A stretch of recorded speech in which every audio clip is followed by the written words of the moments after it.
नमस्कार.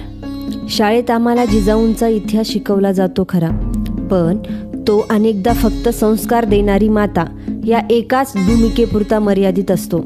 आजचा आपला प्रश्न हाच आहे, जिजाऊंचा इतिहास त्यांच्या कर्तृत्वाला साजेसा, सखोलतेने आणि व्यापकतेने शाळेत का शिकवला जात नाही, याच प्रश्नाचा शोध घेऊया. भारतीय इतिहासाचा मोठा भाग हा राजे, युद्धे आणि पुरुष नायक यावर केंद्रित असतो. स्त्रियांनी घडवलेल्या साम्राज्याची, विशेषतः मातृशक्तीने उभारलेल्या नेतृत्वाची नोंद कमी घेतली गेली.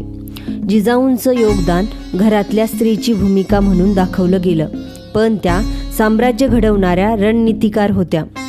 जिजाऊंनी शिवबा घडवणं हे फक्त आई म्हणून नव्हतं, त्यांनी मोगल धोरण, आदिलशाही, निजामशाही, मराठा राजकारण सर्व खोलवर समजून घेतलं होतं.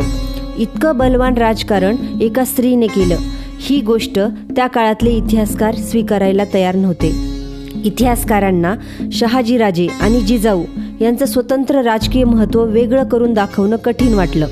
त्यामुळे संपूर्ण फोकस शिवाजी महाराजांवर ठेवला गेला आणि जिजाऊंची भूमिका बाजूला केली गेली. 1500 ते 1800 मधला भारतीय इतिहास हा बहुतेक वेळा सत्ताधाऱ्यांच्या बाजूने लिहिला गेला. ज्या कथा सत्तेला आवडल्या त्या ठळक झाल्या आणि जिजाऊंची कथा एका स्त्रीने साम्राज्याची बीजे रोवली ही मुख्य प्रवाहात बसत नव्हती.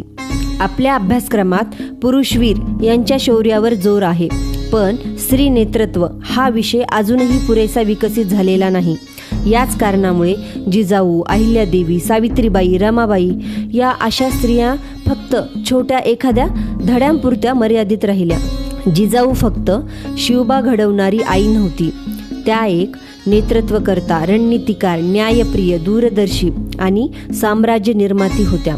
त्यांच्या विचारांचा अभ्यास शाळेत झाला असता तर नेतृत्व, शिस्त, सत्य, राष्ट्रभक्ती आणि नैतिकता याचं बाळकडू प्रत्येक विद्यार्थ्याला मिळालं असतं.